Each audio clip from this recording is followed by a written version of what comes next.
Welcome to part 2 of our interview with Gina Dalfonzo, author of Dorothy and Jack, The Transforming Friendship of Dorothy L. Sayers and C.S. Lewis. Today we have a longer conversation as we discuss not only Sayers and Lewis, but something called a personal heresy, gender issues, and even a bit about Tolkien. I'm your host, Lindsay Scholl, and let's get started. Okay, so the other character is Charles Williams. And I've been trying to think about how to frame this question about Charles Williams. I've talked about Charles Williams on the podcast before, mostly his theory on coherence and his work on Dante. There's obviously some stuff about Williams, his interest in the occult and how he treated women that's really problematic. Could you say a little bit about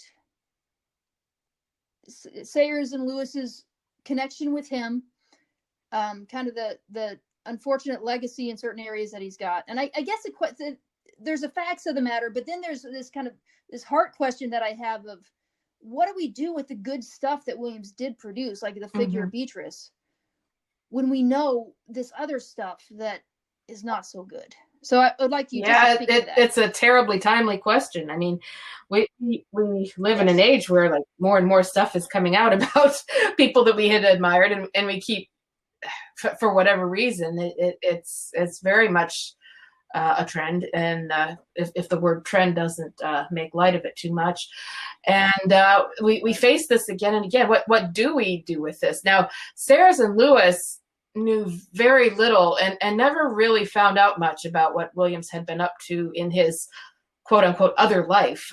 He managed to hide that pretty successfully.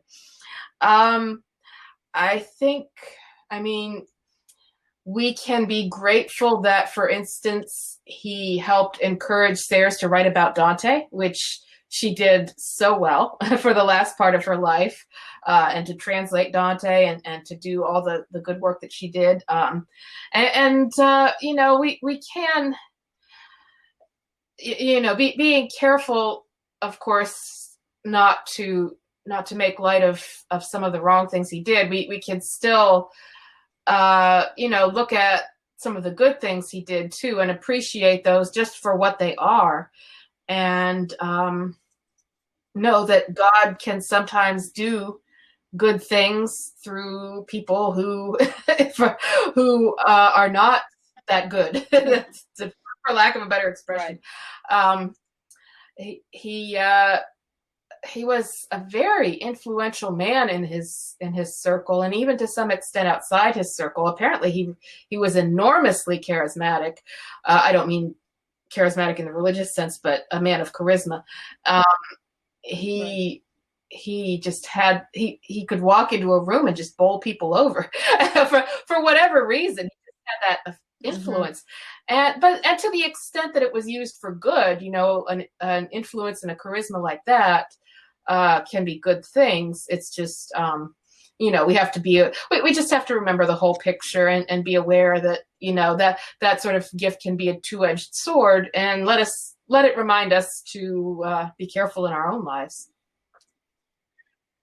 So I'm kind of thinking two thoughts here. One is time makes a difference in these things. When we think of Plato and Aristotle and Jean-Jacques Rousseau or somebody like that, if you have enough time, the personal vices, I'm not, from God's point of view, that time doesn't matter, I'm sure, but from our point of view, like, it doesn't quite, we're able to separate the works from the life a little bit more. Possibly, don't know if that's for sure, but another way is this personal heresy that you mentioned in the book that both C.S. Lewis and Dorothy Sayers felt strongly about.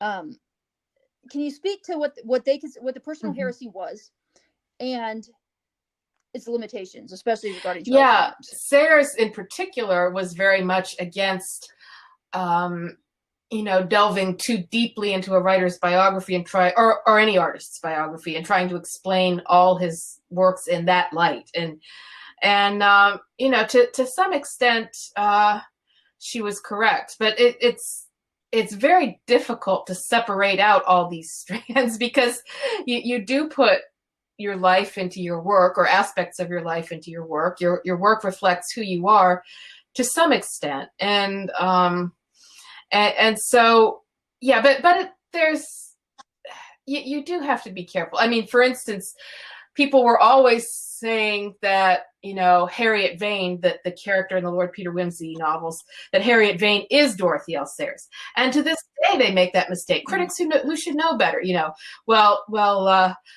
Sayers is tried for murder. She did. So somebody did say something like that to her. How did it feel when Peter Wimsey got you off for murder? I mean, hello. People who are, grown and you would think would be rational, I mean, make these mistakes. And critics still do things like that when they should know better. It's if you read enough literary criticism, you keep running into it again and again. People who treat fictional books like autobiography, and so you can't see what Sayers was driving at. It is an error, and so you can't get them tangled up like that. And I think you said something about how did this apply to Williams? Yeah. Yes. I got tangled up in my own explanation and forgot about right. Yeah, I think once you've read about Williams at all, read anything about his life, I mean, you just can't help but be aware a little bit of these things while you're reading him. And yet, and you take the case of Tolkien, for instance, who was more put off than his friends by the tarot cards and things in Williams' work. Lewis was willing to, and others were willing to say, well, those are just symbols. He's repurposing them or appropriating them in a Christian way. And Tolkien all the time suspected that something was fishy. So in that case, I mean, Tolkien was not wrong to sort of read something into that. So again, it is, and I still think about these things a lot because, I mean, how do you disentangle the life and the work? You have to some extent, otherwise you make those ludicrous mistakes I was talking about a minute ago. But you can sort of see in the works a reflection of the life without going too far and totally identifying the works with the life. It's just a fine line that we have to walk. Right. Well, we have to think in a complex way about it, and that doesn't mean it's wrong. We just have to be. We have to have nuance. But I also think about when I read about Sayers, her very, very strongly feeling that the author is best represented by the author's work, not the author's biography. I wish I had her alive to ask her about a good tree bearing good fruit, and a bet. How does that work on the moral side? Yeah, that's a great question. I think at some level, and I don't want to take this too far, but at some level, I think she offers us a little bit of a useful corrective to some of our tendencies today. Like, for instance, just to take a random case, I watch a lot of movies with people on Twitter. Okay. I'm in a group. We use the hashtag TCM Party. We watch a lot of classic movies. We talk about classic movies all the time. Sometimes, and it's fun. I love it. But sometimes things get a little bit too, well, I can't stand that actor because he did this. I can't stand this actress because she did that. I can't deal with this director, costume designer, set decorator, this. And to an extent, we all have that. Like if I know somebody was a child molester, so okay, that's hard to deal with. But sometimes it just gets to a point where I start thinking of Sayers, and I start thinking of her attitude that look, let's just settle down and think about the work for a minute, okay? So in some ways, when Lewis used to say, we errors come into the world in pairs, like we're always sort of veering to one extreme or the other. And so when we veer too far in that direction and we start to forget that like everybody's done things wrong and everybody is a sinner, then I think sometimes it's a useful corrective to just think about Sayers and what she said and how she would she was so strongly focused on the work being important and the work being valuable and God having called these people to create this work. So yeah, she is a useful person, I think, to keep in mind sometimes when it comes to these things. Yeah, I think that's well said. And also the situation about vices and pairs.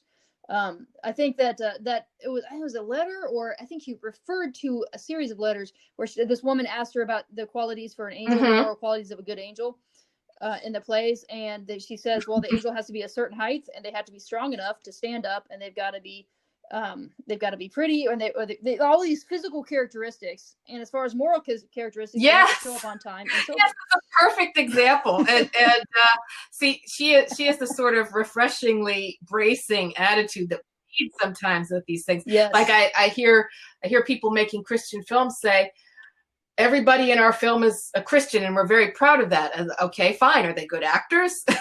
Because Sayers would say, right. Sayers would say, if you really intend to make a good piece of work, that's what matters. And I really think we ought to listen to her voice on these things.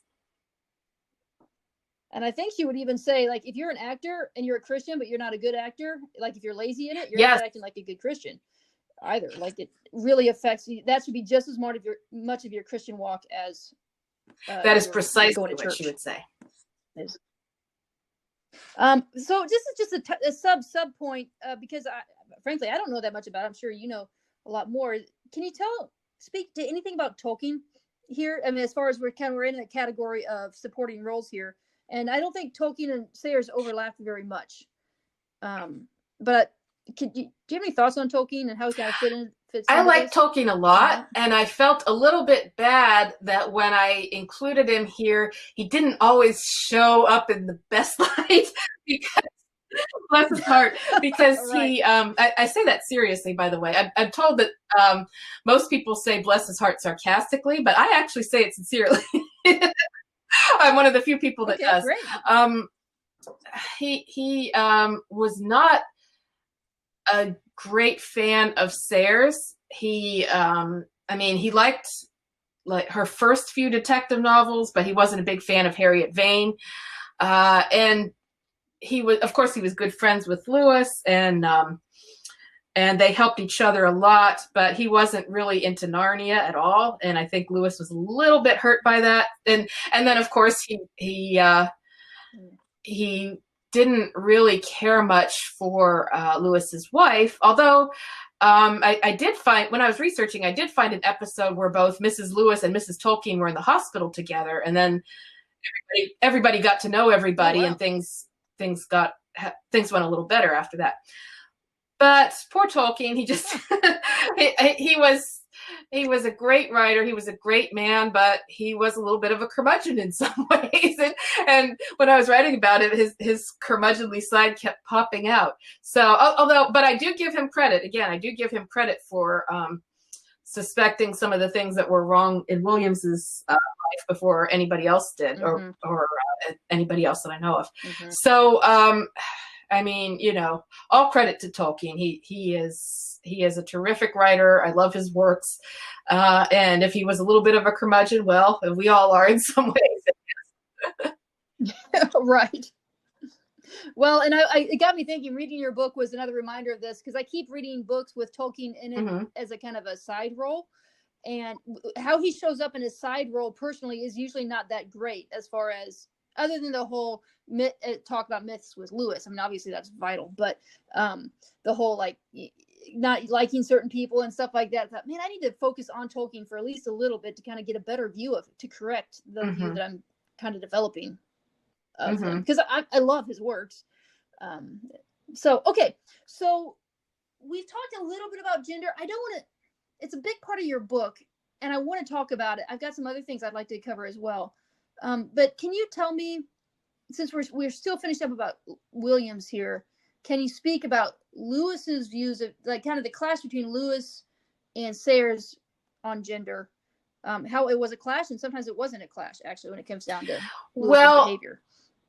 What I found when I was researching that was that Sayers, you get the best stuff from Sayers on this when she's writing to other people about Lewis, which Which is not to say that she wasn't, that. you know, frank and upfront with him about things, because that was her nature. Sure. But sometimes she saved some of her critiques for, I mean, to her friend Barbara Reynolds, who would become her biographer. She said, you know, I like Lewis. I think you'll like him. He's a great guy. He just has, and this is a direct quote, a complete blank in his mind where women are concerned. In fact, I borrowed a complete blank as one of my chapter titles. And right. You know, she said, she went on to say he's not hostile. He does his best, but there were things that he just didn't understand. Growing up in a largely male world, having lost his mother when he was young, going to male boarding schools, going to Oxford, going to the military, coming back to Oxford. All these places in that time were very male dominated. And, you know, he would end up having some female students and so forth. And he has a reputation for always having been, you know, very courteous and good to his female students, as he was to the men. But he just didn't always understand issues that might be of concern to women. He just didn't always, there were just things that didn't always stick in his mind, didn't always occur to him, but I guess is a good way to put it. Mm-hmm. One writer that I quoted said that, and I love this quote. I had to get it in the book. Said that C.S. Lewis was a better man than his theories when it came to women, because, you know, in a lot of ways he was very traditionalist. Oh, yeah. He took the most conservative possible interpretations of all those, of a lot of those Bible verses and things that we sometimes struggle with, you know, about what male headship means and that sort of thing. And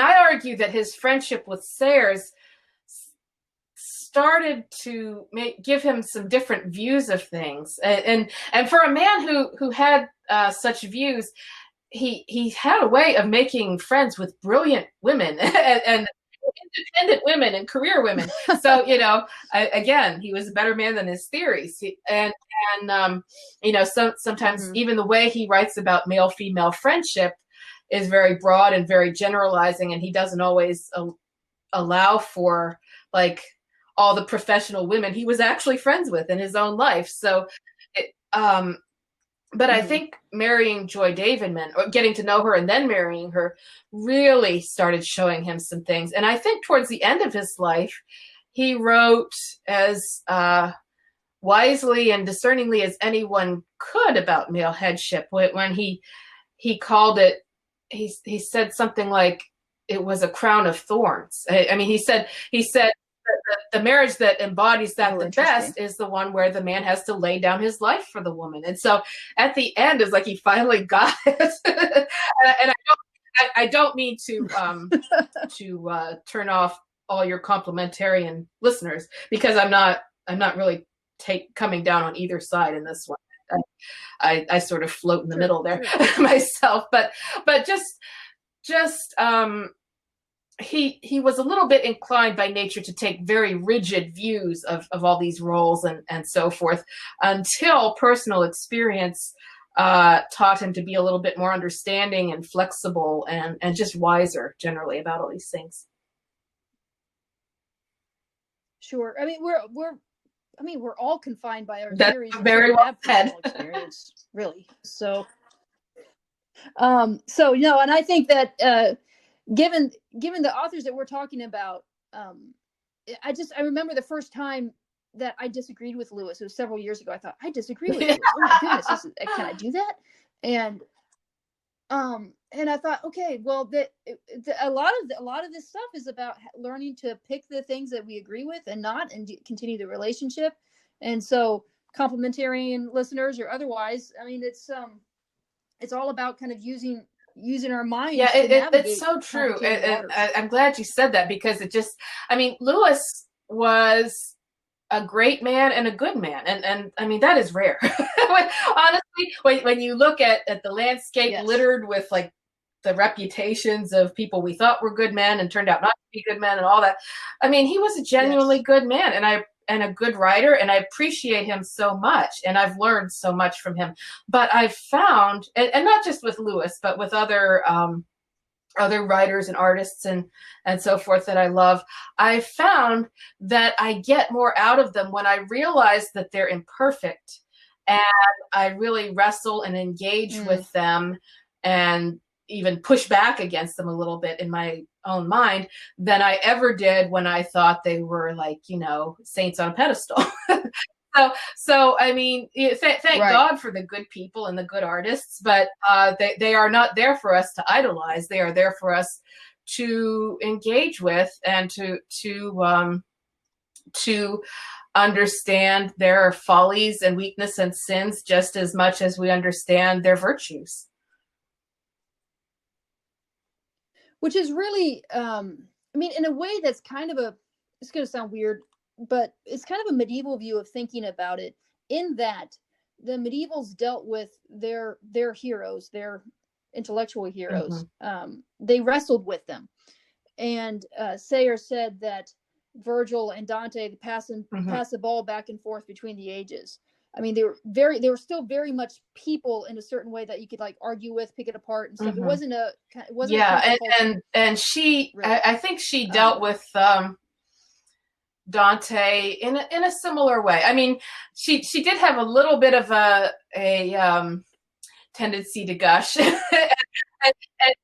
a little bit of a tendency towards hero worship at times, but at the same time, I think she did display a fundamental understanding that these intellectual heroes of hers were just people, and I think all that translation work she did and all that critical study of Dante just reinforced for her that he was a man very much of his time, with all the vices and virtues that were, typical of his time, and that he was not someone to be worshipped, but someone to be admired and loved, but also to wrestle with. And and I think it's such a balance, because we, like many generations, we've seen great men and women fall, or have scandals revealed and whatnot. But also, I think Sayers and Lewis and Williams, at least in his published works, has this tendency to say, and this is a Williams quote, how very good this is. So they weren't afraid to say, this is great stuff, you need to read this stuff, and to kind of go, instead of just saying, oh well, to go straight to the person's faults. Yeah. They didn't do.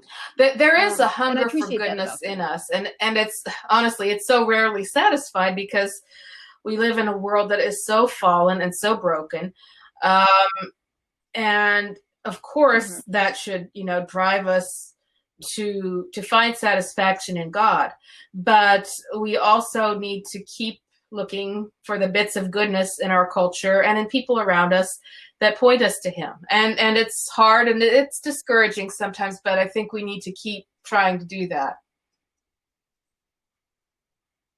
Yeah, I agree. Okay, so I've got a question about back to the kind of the process of the book. So I'm sure we have some students who are listening to us, whether they're high school students or college or graduate students.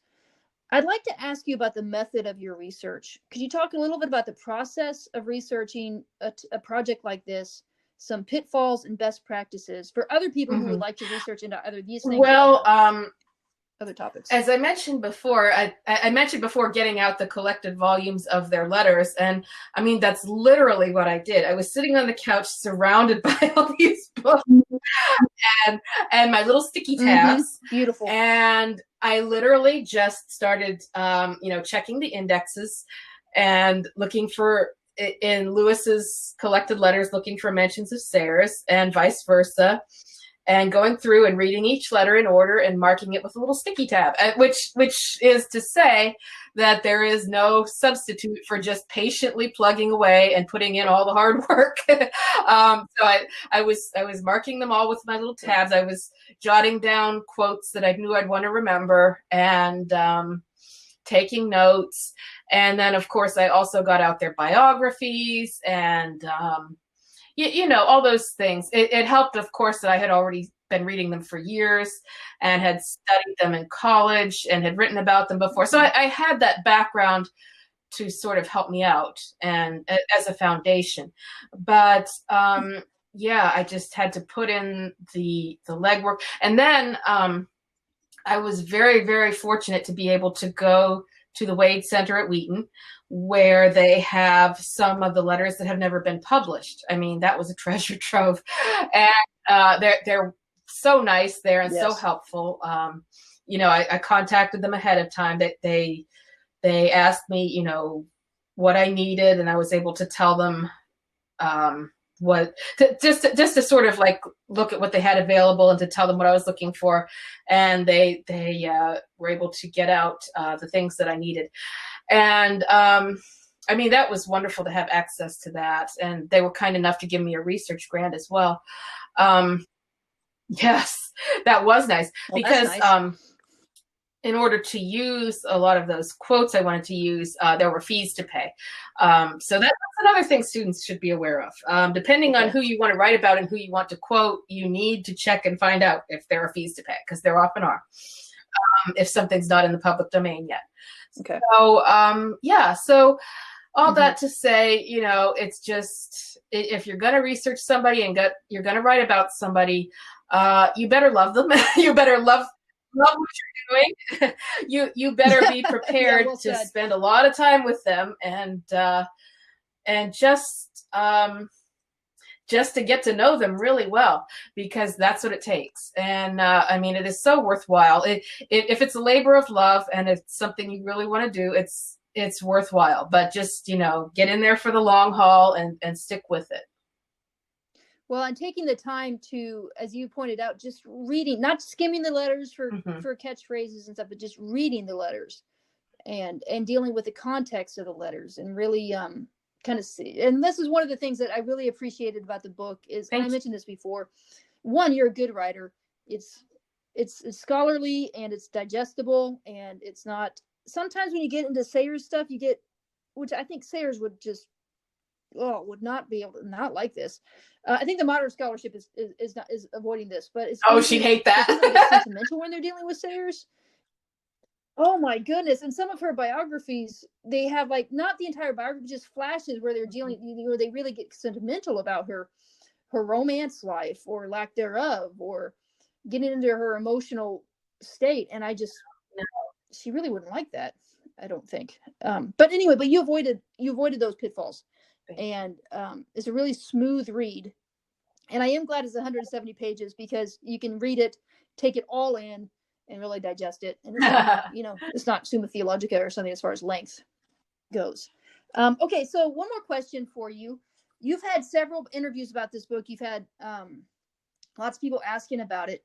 So what is one of the more striking questions that you've received regarding this book? Maybe something that's caught you off guard, or you thought, thank goodness somebody finally asked me that. I know there's probably all some general questions you get on a regular basis. What kind of stuck out at you? Oh gosh, let me think about that for a minute. As you say, there have been quite a few interviews, and they've all been. I've been impressed by how many different questions people have come up with, but now I'm trying to think of some of them. Well, and then maybe you can tell the listeners, like, because if one comes up, you can mention it. But also, kind of another question I'm going to ask anyway is, what would you like listeners to kind of what about this book, if they haven't read it yet and they're going to read it 2 years from now or something, like, what do you want them to remember, to think, okay, if I want to research, if I want to know this good thing about this book? What I would just really love is for people to come away from the book just avid to know more about these two people who were such intriguing figures and such brilliant people and such good writers. I would like them to come away with the impression, I've got to know more. I've got to read more. I've got to read these people. I've got to read their letters. I've got to go find volumes of their letters. I mean, that would be wonderful to do. I haven't been able to think of a question, but I will bring up something that I saw in a Goodreads review, where somebody on Goodreads wrote, I wish she had just put in a lot more of the letters, and respond to that. But if I had, I would have said, I wish I could have. Again, there were fees. I couldn't put as much of them as I wanted to. I couldn't have afforded it, but I just would love for people to go and read those letters. It would be a dream project if somebody would put together a volume just of their letters to each other. Somebody, maybe, who knows, maybe the estates could get together and do it. I'm not sure how these things work, but if somebody could do that, oh gosh, that would be awesome. Yeah, I think you're right. As I'm reading through Sayers' letters, I've got the 4 volumes, and some of them are easily accessible and some of them aren't, as far as buying them. But just think, man, there's so much good. So much just good as much stuff. Good stuff in here as in her published works. My copies of her letters are all dog-eared and bookmarked, and I've read through them so many times, and they're just, I mean, they're just her, the raw, unvarnished Sayers. And you see her grow through all kinds of stages. You see her sort of like in young adulthood, fumbling around with her faith, trying to figure out what she believed, coming up with all sorts of some kind of like outlandish ideas sometimes, but always just the most interesting person, and the most honest and straightforward and forthright person in so many ways, and the funniest person. I mean, her sense of her wit is amazing. Right. And she's hilarious. C.S. Lewis called her one of the great letter writers, and he was no slouch himself, but he recognized this great gift in her, and her letters were some of his favorites to receive. He always enjoyed reading them. He saved them, which is not something he did with everybody's letters. And he knew what a great gift they were, and he treasured them. Well, and I think that that's probably a good point to end on, kind of a nice high note there. And I think that there's much more we can talk about, but then there wouldn't be anything to read. So I'd like to encourage my listeners to go get Dorothy and Jack, because it's good on several different levels. And I just want to encourage them to do that. So thank you, Gina, for taking the time to talk with us. And thank you for your thoughts and for the hard work of research that you've done. Thank you. This has been really fun. This book and your other publications as well.